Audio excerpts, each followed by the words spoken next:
It's a great quote by Stephen Covey, but he's also written a book, which is what I was about to say.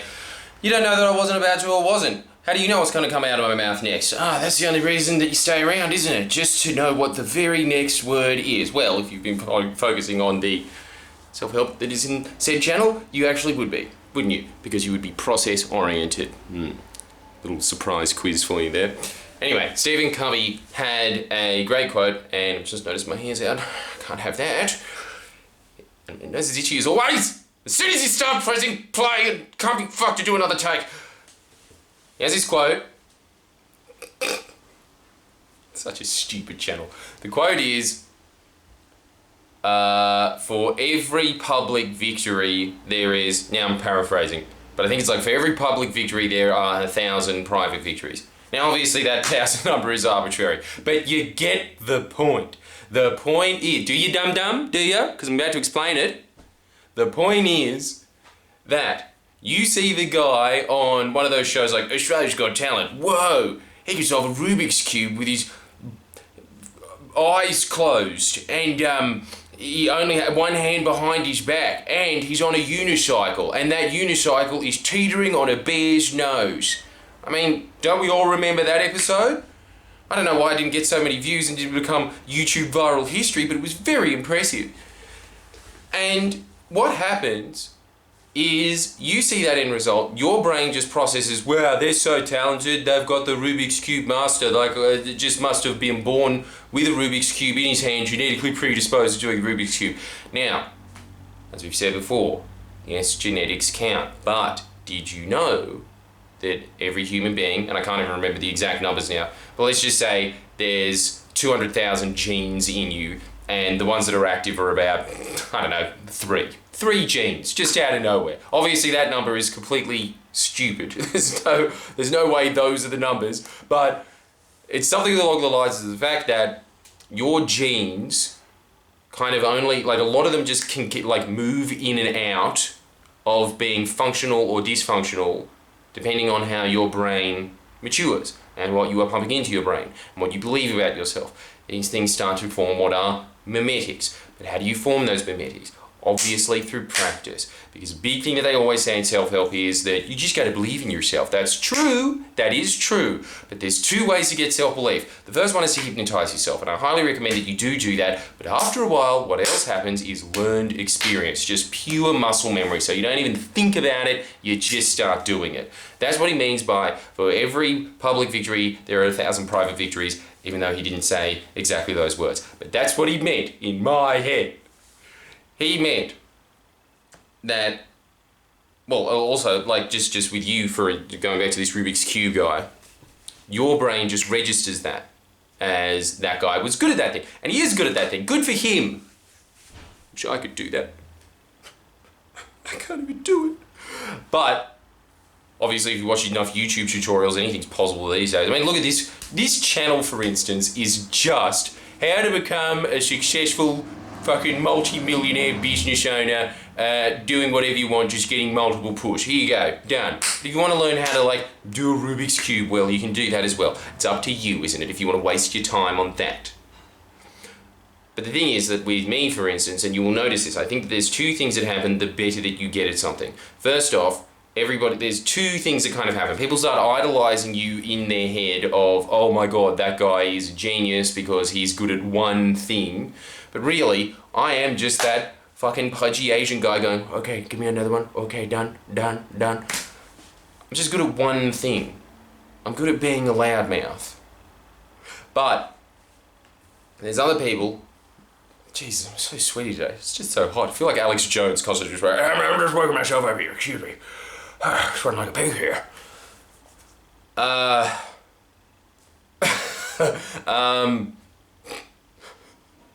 So self-conscious.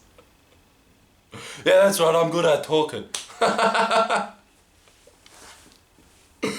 Right? But you know, you see me in comparison to the average fucking BuzzFeed journalist, or even people that like occasionally get on the Tonightly or whatever, and there might be some that are like better than me. You know, you Sean McCulloughs or whatever, but they have like 30 years more experience of just doing that one thing. When you see a lot of the people that were on the Tonight League, for instance, fucking shocking. Why were they shocking? Because they're drug addicts. Basically, they just don't practice the fundamentals as much as I do. And so I'm better at it. They might have been naturally better at the beginning, but there's two things that are working on them. The first one is that they're druggos, so they just get worse with their motivational skills at the end. But also, while they are heft up on goofballs, I was sitting there rigorously, studying the art of oratory, studying the art of comedic technique. I was sitting there doing practice, even just me doing this right now. What is it at the end of the day? It is just a practice. Really, I just see, this is the other thing that I think really starts to shape in the back of your head as well. You know how those moments in your life where you just have this like, this is it, my Eminem 8 Mile, I've got one shot, can't blow this one. That's not true. That doesn't happen in real life. You just keep getting more and more opportunities in life the more you practice the fundamentals. And so when you get to those big moments in life, if you choke, you know what that simply means? It simply means that you're not ready yet. But you could be if you practiced it more in private. And then you go, and then you do it, and then it's just, there you go. You tried it again. It's the same thing that happens to me in stand-up. I remember when I first started out in stand-up, I remember having those 8 Mile moments of, oh my God, there is a very local Sydney pub comedy competition. If I win this, I get $100, and then I will be officially a paid comedian. And then you go on, and obviously you choke because you're not used to it, and then some guy in his fucking 30s kills it. But, now I'm just sounding really bitter. I am. I was robbed. I should have at least got to the semi-finals. But I did actually. After I got to the grand finals. Look, but again, private victories. The reason that I got there was because of private victories. I was just practicing the skill while I should have been studying in university and focusing on my degree more. But I was doing that at that time. It was the private victory that I was practicing. And now I get in front of 400 or 500 people, and sorry if you are in one of those early shows that I do of my stand-up shows. But I just see that as just a practice out, but I charge you full price. Best of both worlds. But, obviously the first 30 shows are not going to be as good as the last 30 shows of anything, because you just keep practicing it. You just start seeing life as a never-ending continual practice, and I think that that's what happens when everybody just starts all of a sudden giving you accolade in the public eye. It's just because they've registered in their head, I couldn't do that, but they could. They could do it if they practiced it enough in private. They absolutely could. The difference is they didn't. That's it. That's it. And so that's one part of it that I think that happens. And then the other thing is that when you start getting good at the one task, everyone just assumes that you're a genius at everything. There are every now and then Leonardo da Vinci's that are just mad at everything. I have met some all-rounders in my life, and those people are dudes that I've met from the North Shore. Every now and then there's some guy that looks exactly like Mike Baird that's just like, hey champ, how are you? Yeah, just glitched that theatre sports competition. Okay, now I'm going on to real sports, and wouldn't you know, I'm the Dutch of my school, and I have gone into an early onset PhD. How old are you? 17. Those people do exist. Unfortunately, you're probably not one of them. You're probably a putz like I am. And so you can only hope to be good at one thing. And so you better get fucking good at that one thing. But the thing is that there is, because just in this new age economy, and there is pretty much just infinite little niche avenues that everyone can go down, and everybody can be a winner now. Yay! It's just up to you if you want to practice it. There really isn't this excuse that there used to be, even in the 20th century. Like, if you watch the Neil and Jordan podcast, we never shut up about this, but it's definitely true. We would not have the level of success that we have now if we were born in the 90s. There's no way. We didn't go to the Melbourne University.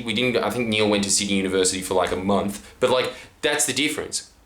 He had seen so much success online that he was able to just quit going to university altogether and just pursued stand-up from there on in. You can do the same thing now, and it's because in the age of the net, the economy has expanded to infinite. You can do anything you like. You do not need anymore, for instance, in my field, you don't need to own a printing press. You don't need to have a staff of 500 people anymore. To get the quality of video that I get now, I have a staff of 5? Huge reduction, right? 1/100th of the investment. And before that, I didn't even need that. I just needed this camera. You can do that now. That's not an excuse anymore. The only thing that separates people from now on is the people that put in the effort. And I think that this is the way to see it. Just everything that you see. This is just what I want you to write down. First of all, I want you to write down the Stephen Covey quote, but the second thing that I want you to write down is, and let's just do a recap of that, sorry. But for every Jesus. I'm really good at talking, that's just what I do in life. Best human being on earth. Make sure you subscribe and give me money for my talking abilities. Sign up to Patreon today. Seriously though, sign up to Patreon today because you get extra footage. Behind the scenes footage, sort of, which is just another one filmed behind with this wall. Yeah. What a bargain. It is a bargain. $2 for tens of thousands of dollars worth of knowledge. And subscribe and like the video. Yes, for every public victory, there is 1,000 private victories. But I also want you to write this down. Life is just one continual practice. I don't want you to put all of this effort onto these 8-mile moments in life. I just want you to see everything in life as, okay, do I deserve the 10,000 audience yet? No? Okay, I'll just keep practicing my craft. And if you just keep practicing your craft, you'll get somewhere. I can guarantee you that you will get somewhere. Purely by the virtue of the fact that no one does it. You will see that there are very few people that want to walk the walk in life. As Dave Chappelle puts it, most of the people want the meal, they don't want to know the recipe. Your job is to study the recipe. Your job is to study the recipe so you can just make cake after cake after cake after cake. Instead of just sitting there and just being like, give me some of the cake. I want you to be one of those people in life.